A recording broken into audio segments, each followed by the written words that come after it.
It is impossible to understand how a family could make a choice like this.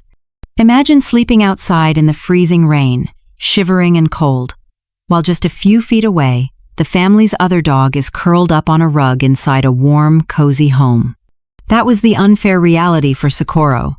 He was left chained in the backyard, totally alone and unseen. He waited there day after day and night after night, hoping someone would open the door for him. But there was no bed for him. There was no shelter to protect him from the wind. There was no voice calling his name to come in for dinner. There was only the annoying sound of rain tapping against the muddy ground and the heavy weight of a metal chain around his neck. But even in that cold silence, Socorro held on to one small dream. He just wanted to feel kindness, just once. When the rescuers first heard about him, they didn't know the whole story. They just knew there was a dog who had been chained outside for years, neglected and forgotten, but nothing could have prepared them for what they found that day. They arrived at the house with the police because the gate was locked. Each second that passed felt heavier than the last because they knew he was in there waiting. When the officers finally opened the gate, the smell hit them immediately. It smelled like damp earth and loneliness. They walked in, and then they saw him.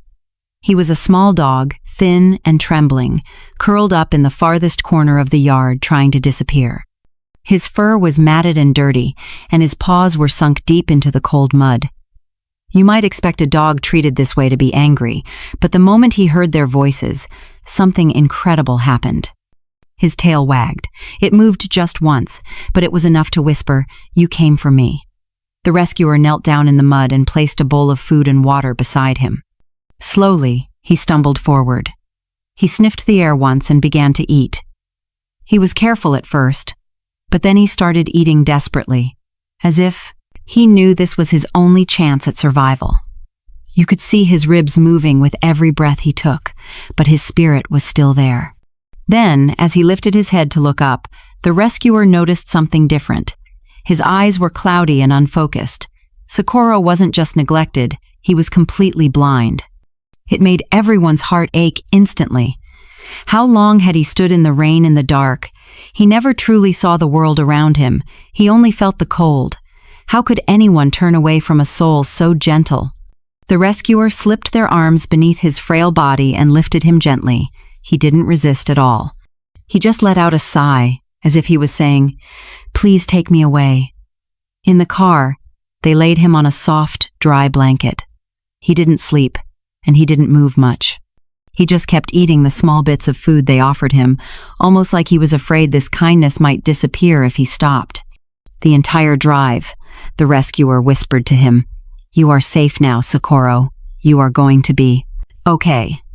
When they finally reached the shelter, the first thing they did was remove the chain that had been around his neck for so long. Taking it off felt symbolic, as if they were unlocking a new life for him. For the first time, Socorro took cautious steps into freedom. He didn't run or bark. He simply walked slowly around the yard, sniffing the fresh air and feeling the soft grass beneath his paws. He couldn't see the sunlight, but he lifted his head as if to feel the warmth on his face. He couldn't see the open space, but his paws told him, "You're free." That night, the rescuer gave him his first real bath. The warm water flowed over his thin frame, washing away not just the dirt, but years of fear. At first, he froze because he was unsure of what was happening, but then his body relaxed. He rested his wet head against the rescuer's arm and let out a deep sigh, releasing the weight of the past. It wasn't just a bath, it was healing. As they dried him with a soft towel, the rescuer ran their hands gently over his fur. They could feel old scars beneath their fingers, quiet reminders of everything he had endured. But those scars no longer told a story of pain. That night, they became proof of his strength. Socorro was no longer a forgotten dog in the rain. He was a soul rediscovering what it meant to be loved. The next morning, they took him to the vet for a full checkup. The news was good. Physically, he was healthy, just very malnourished. He needed good food, rest, and the one thing he'd been denied his whole life, love. And that is exactly when she walked in. A gentle woman stepped into the shelter that afternoon. When she saw Socorro, her eyes filled with tears. She knelt beside him and whispered, "Oh, sweetheart, you've been waiting for me, haven't you?"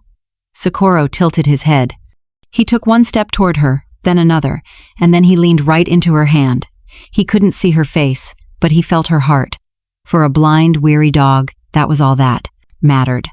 That afternoon, Socorro walked into a real home. No chains, no cold ground, just a soft bed and a gentle voice. He learned to find his way through the house by scent, following his new mom everywhere. He may not have vision, but he has something far greater, a life filled with belonging.